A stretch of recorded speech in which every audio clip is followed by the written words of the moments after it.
नमस्कार. आजच्या व्हिडिओमध्ये आज आपण बनवणार आहोत सोयाबीन बिर्याणी. तुम्ही म्हणाल सोयाबीन बिर्याणी तर आम्ही पण बनवतो, पण माझ्या या पद्धतीने तुम्ही देखील ही सोयाबीन बिर्याणी एकदा नक्की बनवून बघा. सगळेजण आवडीने मागून खातील अशी खात्री आहे. व्हिडिओला सुरुवात करूयात. बिर्याणी बनवण्यासाठी या इथं मी 1/2 वाटी इतके सोयाबीन चंक्स घेतलेले आहेत. तर एका पातेल्यामध्ये अर्धा पातेलं पाणी गरम करून घेतलेलं आहे, म्हणजेच एक तांब्याभर पाणी गरम केलेलं आहे. यामध्ये अगदी पाव चमचे इतकं मीठ घातलेलं आहे आणि सर्व सोयाबीन मी यामध्ये घातलेले आहेत. व्यवस्थित असं मिक्स करायचं आहे आणि 10 ते 15 मिनिटासाठी हे सोयाबीन आपल्याला या गरम पाण्यामध्ये भिजत ठेवायचे आहेत. सोयाबीन चंक्स हे साईजने छोटे असतील तर 10 मिनिटासाठी पाण्यामध्ये भिजवून घेतले तरी देखील चालू शकतं. थोडेसे मोठे असतील तर 15 मिनिटासाठी पाण्यामध्ये भिजत ठेवायचे आहेत. तर या इथे एका बाउलमध्ये मी 70 ग्रॅम इतकं दही घेतलेलं आहे. यामध्ये पाव चमचा हळद पावडर घातलेली आहे, लाल मिरची पावडर घातलेली आहे, धना पावडर घालायची आहे, सोबतच जिरे पूड घातली आणि चवीकरता मीठ घातलेलं आहे. तर अर्धा चमचा इतकं मीठ घातलेलं आहे. आता हे सर्व मसाले आपल्याला या दह्यामध्ये अगदी व्यवस्थित असे मिक्स करून घ्यायचे आहेत. मसाले मिक्स करून झालेले आहेत तोपर्यंत 10 मिनिट झालेले आहेत. हे सोयाबीन चंक्स पाण्यामध्ये भिजत होते. त्यानंतर यामधलं पाणी आहे ते अगदी थोडंसं कोमट आहे.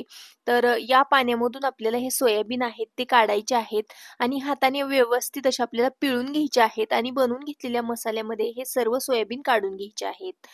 पाणी आहे ते थोडंसं गरम आहे. पाण्यामध्ये हात घातल्यानंतर भाजत आहे. त्यामुळे हे सोयाबीन मी एका चमच्याने हातावरती काढून घेते आणि व्यवस्थित असं पिळून घेत आहे. हे सोयाबीन आपल्याला अगदी छान असे दाबून पिळायचे आहेत. यामध्ये अजिबात पाणी ठेवायचं नाही.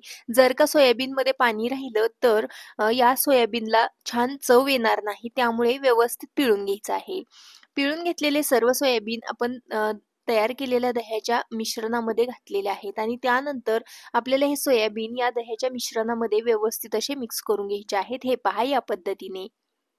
पुढच्या कृतीकडे वळूयात. गॅसवरती मी एक कुकर गरम करायला ठेवलेला आहे. कुकरमध्ये मी 2 पळे इतकं तेल घातलेलं आहे. कुकरऐवजी तुम्ही एखादी कढई ठेवू शकता किंवा पातेलं देखील ठेवू शकता. फक्त जाड भांड्याचा वापर आपल्याला इथं करायचा आहे.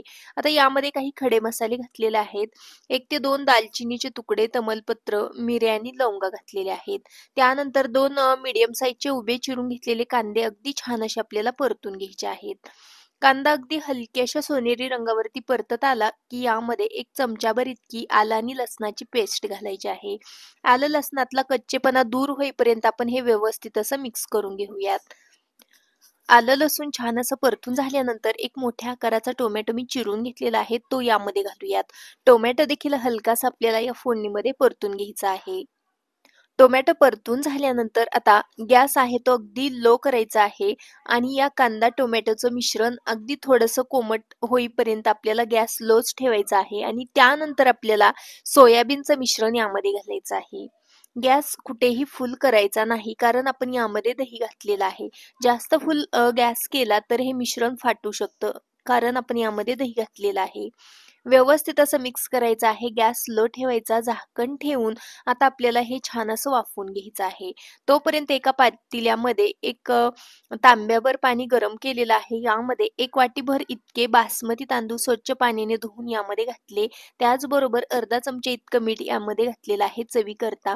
आता हा भात आहे तो आपल्याला अगदी खळखळ फुल गॅसवरती छान असा 80% शिजेपर्यंत शिजवून घ्यायचा आहे. हा भात जास्तही गाळ करायचा नाही आपल्याला. 80%च शिजवून घ्यायचा आहे. भात 80% शिजलेला आहे. आता एका चाळणीवरती पाणी नितळण्यासाठी काढून घेतलेलं आहे. भातामधलं पाणी नितळून झालं की आपलं तोपर्यंत सोयाबीनचं मिश्रण आहे ते देखील छान असं वाफवून झालेलं आहे. यामधले सोयाबीन छान असे शिजलेले आहेत. त्यानंतर आपण शिजवून घेतलेला भात आपल्याला यामध्ये घालायचा आहे. सोबतच घालायची आहे बारीक चिरलेली कोथिंबीर आणि थोडासा वरून आपल्याला बिर्याणी मसाला घालायचा आहे.